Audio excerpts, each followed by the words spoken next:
And we're now getting some breaking news. This is regarding the India versus Pakistan Asia Cup game that has now sparked controversy. Now, ex-BCCI president says sport must go on. Sourav Ganguly has said that stop terrorism, but sport must continue. He goes on to say that India took a strong stance towards terror. And remember, India and Pakistan have been placed in the same group in Asia Cup that is scheduled for September this year. And now a controversy has erupted over this issue where ex-BCCI President Sourav Ganguly has said that stop terrorism, but sport must continue.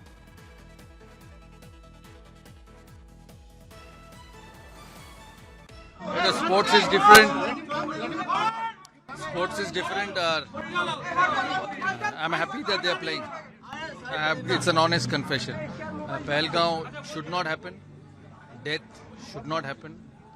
But sports is sports. So, আমার মতে ঠিক আছে. Game should go on.